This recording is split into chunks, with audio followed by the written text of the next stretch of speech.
Morning you guys, it's Karen, and I wanted to try and give you a way that was easier to use an allergy shampoo. If you have a dog that needs an allergy bath once a week, however many times, this I feel like is a more effective way for the dog and a more enjoyable way for them, and also it's less time in the bath. We've been given Watson an allergy bath at least once a week for 5+ years. Sometimes he needs it more than that, sometimes twice a week, sometimes we've got away with every 2 weeks.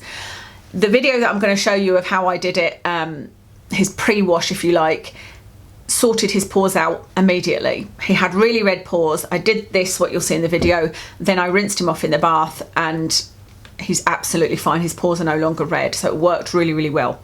We've used Malaseb, we've tried Microbex in the past, which is a stronger form of Malaseb, but Malaseb has another one, apparently secret ingredient in it, and we found Malaseb to be the best. I also use something called Hibby Scrub, and Hibby Scrub is something you can buy from Amazon or you can get in Boots, and it is just chlorhexidine. It's just a very strong antifungal. It's what surgeons use to clean their hands before surgery, but it does have alcohol in it. So if you're going to use that, you can use that if you don't have insurance, say, because it's less expensive, but I would just say don't use it on their face because it has got the alcohol in it, so you need to be a bit careful with that. I mix Hibby Scrub with normal shampoo, and that's the final wash I do for him after he's come back from his walk. So I'll put the video in now so you can see how I do it, and then I'll come back and talk to you at the end. Okay, so what we're going to do is take this flannel, put it under your paw, and we're going to wet your paws just a little bit so that the shampoo gets diluted a little bit, especially in between the paws. That's one done. Some of the Malaseb, a little bit on there, and then we'll just work that in between your paws.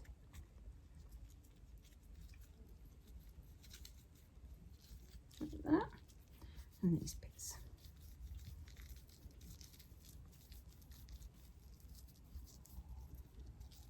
That's a good boy. Just use this for my hands. Spray, spray, spray. Spray, spray, spray.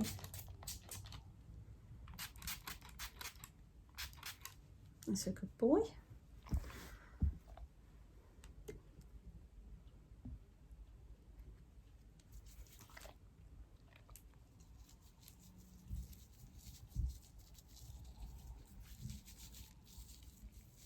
Well, this is good because we can put your foot right in front of the camera, can't we?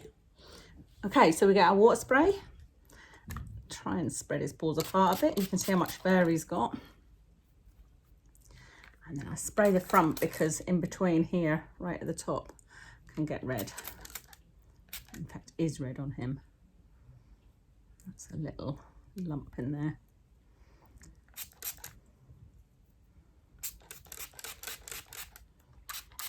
And you can do this for any area that you need to put on the itchy stuff. And we do wash his whole body. I do mix some of this in to wash his whole body, but I don't leave that on because really it's just his paws that are a problem, and his ears. I'm going to do this on his ears as well. So just rub that shampoo in between those pads. Tickly. He's pulling away because it's tickly. And he's actually going to go out for a walk now, like this. Use my face cloth to wipe my hands before we do the other one. Okay, so with his ears, I want to put it sort of all around his ears, but I don't want it to go in his ears, the water. So I'm just going to put my finger in there while I spray the outside. I know. Because you don't want the ears too wet because the moistness, if that's even a word, will make the yeast worse, won't it? So we'll rub that in like that. I'm just rubbing around his ear area.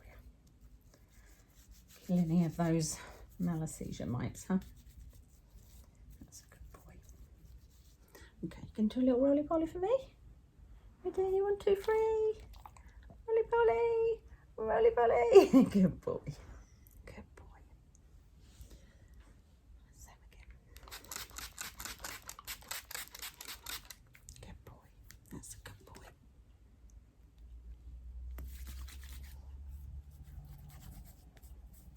I might do your muzzle while you're here. Your lip. So like I said, he'll now go out for a walk, and he'll be out for an hour actually, and then when he comes back I will just wash him as usual. So I will, there's some already some of this diluted with water which will go over his whole coat, and then rinse him. Good boy, good boy. We're all done.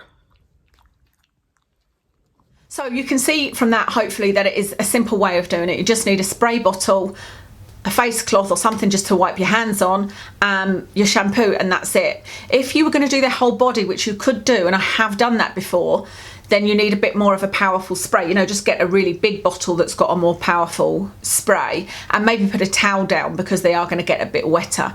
But you don't need very much water, and you could even pre-mix it. You could like get a jug, put some shampoo, put some water. This is another way I've done it before. Dip the flannel in, or face cloth, and then just wipe over them with it. I just feel like it's not quite as concentrated when you do it that way, but you could do that all over their body.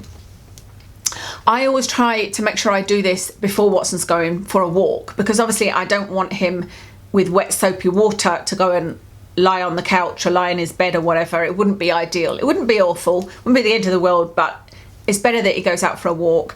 And if some people might think that, well, it's going to come off his paws, but it's not the actual bottom of his paw pads that are the problem, it's the in-between parts, and they don't actually, you know, touch the floor. So that will be there working while he's out for a walk, as will the bit on his ear, as will the bit on his muzzle or on his hygiene area. And like I said, I have done it before where I've needed to put the stuff all over him. Mostly his body is okay, it's just his paws, his ears, muzzle, and sometimes his hygiene area. And so I put that on, he goes out for a walk for however long that is, or sometimes I do it like before I'm going to do some training with him, so I know that we're just going to sit on the towel and do some training in the living room. Then I take him to the bathroom and I just shower him all over, and I use a pre-mixed combination of Hibby Scrub with normal shampoo and just wash his whole body with that. Rinse it off, a little bit of conditioner, rinse it off, and then that's him done. So I hope that was helpful, but if I forget to do it this way, so I forget that I'm gonna, you know, it's wash day and I need to pre-do his special shampoo, then what I'll do is plop him in the bath, cover him in water with a shower, then switch the shower off, and then I will start with using my Malaseb on, put it on all of his paws, rub it into his muzzle, and then I'll switch to using the Hibby Scrub combined with, it's Groom Professional shampoo is what I use. I'll link it because it's never caused him any problems. And I'll just wash the rest of his body, make sure I give it a real good scrub, wash his, you know, the outside of his ears, etc. Then rinse him off, but I try and sort of avoid rinsing his feet off at that point, because the longer that the stuff can stay on, the better. Then I'll put a little bit of conditioner just sort of along his back and on his tail and the areas that get really possibly matted, like behind his ears. Rinse that off, and then the final thing I do is rinse his paws. That normally allows for at least 5 minutes to have passed with the Malaseb, you know, being able to do its thing. So that's two different ways that you can do this, but hopefully that's helpful to you, because I believe in America you can take them to the vet and the vet will do the allergy bath for you. I don't know if that's an option in the UK. Certainly at my vets it's never ever been offered, but then I think that they probably know that I would do it myself, you know, having been a groomer and whatnot, and having been doing this for 5 years. It's not, I wouldn't send him to the vets to do it, but what they do at the vets, because obviously they don't have any carpets, is they do, I've seen this on TV by the way, is they wash them, then put the shampoo on, and then just let them run about, you know, because I think trying to keep them in the bath, and I used to try to train him with Watson in the bath, it's just not fair to them, you know, it's too long to wait. So yeah, I hope this is helpful. I will link anything that I've mentioned in the description, and I will speak to you again soon.